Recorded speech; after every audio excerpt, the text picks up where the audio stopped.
Consider the consequences of certain action, KALU tells NNAMDI KANU.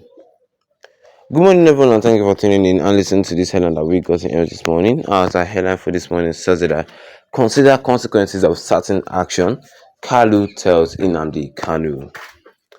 Well, the chief whip of the Senate, Orji Uzor Kalu, has advised the embattled leader of the proscribed indigenous people of Biafra, IPOB NNAMDI KANU, to consider the consequences of some of his actions.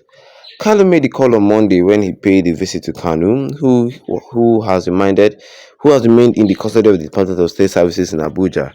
In a post on his official Facebook page, the former governor of Abia State said, "I understand that Nnamdi had an insane amount of people rooting for him back home, and I encourage him to consider the consequences of certain actions and utterance for the sake of the same people. Even though my ideology and his ideology are totally different, God has made us brothers and we can't run away from each other. I owe him and Nigeria good counseling, whether he and his family listen to me or not. I will continue counseling him as I have always done in the past. What we need most is a peaceful and secure society," Kalu declared. The lawmakers, while disclosing that the IPOB leader was in good health, however, did not reveal what the IPOB leader remarked or reactions were. Senator Kalu's visit comes a few weeks after President Muhammadu Buhari promised to consider requests for the release of NNAMDI KANU. President Buhari made the pledge when he met with a group of leaders from the southeast under the aegis of highly respected Igbo greats. He, however, noted that a plea for Kanu's release is an extremely difficult demand on him as leader of this country. According to the president, the implications is very serious. An unconditional release of Kanu, who is standing trial according to the president, runs contrary to the doctrine of separation of powers between the executive and judiciary. Stressing his policy on non-interference with the judiciary, he said when Kanu jumped bail, got arrested and was brought back to the country, "I said the best thing I was to subject him to the system," Buhari added. President Buhari further said that Kanu should go make his case in court instead of giving very negative impression of the country from outside. And that was what I was said here concerning this headline today this morning, which says here that concerning the agitation, consider consequences of certain action, KALU tells NNAMDI KANU. And what, of course, yes, of course, you're adding for me this morning. And if you're not a subscriber, the best you can do right here, right now, is to tap that subscribe button here with notification bell, so that anytime within the video, you'll be the first to get notified about it ASAP. Consider the consequences of certain actions, KALU tells NNAMDI KANU. Well, Benjamin Kalu is one man who speaks concerning the issue of Nnamdi Kanu. Yeah, he's always here, he's always there, always talking about the issue of Nnamdi Kanu, trying to get him released and all. Well, the chief whip of Senate, Orji Uzor Kalu, has advised the embattled leader of the proscribed indigenous people of Biafra, Nnamdi Kanu. It's not even Benjamin Kanu, it's Orji Uzor Kalu of Biafra IPOB Nnamdi Kanu, to consider the consequences of some of his action, meaning that he should see that some of the actions that he did were not as good as he thought. There are consequences to some of his action. And the question that I want to give Orji Uzor Kalu is that what are the consequences of some of Nnamdi Kanu's action? Like, what did Nnamdi Kanu do wrong that has consequences? Because if I should look into the past, Nnamdi Kanu did nothing wrong.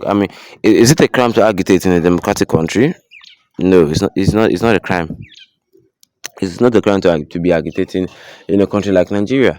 We live in a democratic country, and everybody has the right to free speech and free protest. So yeah, Kanu just use its normal human right living in Nigeria. And Kanu made the call on Monday when he paid a visit to Nnamdi Kanu, who had remained in custody of the Department of State Services. And in his official Facebook post, the former governor of Abia State said, "I understand that Nnamdi Kanu has an insane amount of people rooting for him back home, and I encourage him to consider consequences of certain action and utterance for the sake of some people." For the sake of which people? The federal government? Nnamdi Kanu cannot just say that, okay, fine, I'm guilty, just for the federal government to just convict him like that. No, it's a legal battle. The federal government has been doing a lot of bias in Nnamdi Kanu's case, and don't expect Nnamdi Kanu to just let it go like that. And Kanu did nothing wrong. If the federal government are actually sure that this man committed one or two crimes, that are saying that he committed one or two crimes, they should just convict him once and for all. But they know that Kanu did nothing wrong. That is why they're finding it very hard and very difficult for them to convict him. It is simple. If he did something wrong, convict him and let us end this case. But the federal government can't. And still yet, upon the effort that Nnamdi Kanu has been made making to free himself, I mean to just win this case, the federal government will just be turning the law upside down, upside down, upside down, upside down. According to KALU, he said that even though my ideology and the ideology are totally different, and his ideology are totally different, God has made us brothers and we can't run away from each other. True. I owe him and Nigerians good counseling, whether he and his family listen to me or not. I will continue counseling him as I've always done in the past. What we need now, what we need most is a peaceful and secure society, KALU declared. That is the same thing that Nnamdi Kanu wants, a peaceful and secure society. But we can never get a peaceful society if Nnamdi Kanu is in jail. The federal government are doing cheating. They know what they need to do to release Nnamdi Kanu. I mean, Nnamdi Kanu has won this case multiple times, but the federal government don't just feel like releasing him at all. Yes, the federal government don't just feel like releasing him. This is their own selfish political gain. They don't want to release Nnamdi Kanu at all. They don't feel like, yes, they don't feel like releasing Nnamdi Kanu at all. They don't have any ambition. They're not even thinking about that.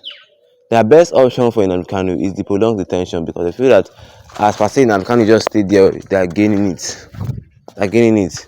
And that is what is making a lot of people, a lot of human rights associations, to put mouth into this case, saying that you cannot just put one man inside prolonged detention for how long? Okay, fine. You guys are putting him into prolonged detention. Yeah, release him. Release him. When you guys are actually serious with in solving his case once and for all, the man will come back. I mean, tell me the people like Yaya Bello stay in prolonged detention before his case was found out. You understand? No. You can't tell the politicians to stay in prolonged detention. Then why not telling Nnamdi Kanu to stay in prolonged detention? That is what we're talking about. That is what we're talking about here. Well, concerning the issue of Nnamdi Kanu, well, I really just hope that it has a very smooth and soft solution, though, because people are just waiting for Nnamdi Kanu to come back home, and people are accusing the federal government of a lot of inhuman crimes like bias, this, that, this. You understand? Or what do you guys think concerning this issue of Nnamdi Kanu? Yes, what do you guys think? Drop your own comment in the comment section. Don't forget to leave a like on this video. Then tap that subscribe button as bigger on with the notification bell, so that anytime I have any new video, you'll be first to get notified about it. Once again, thank you for tuning in and have a wonderful day ahead of you.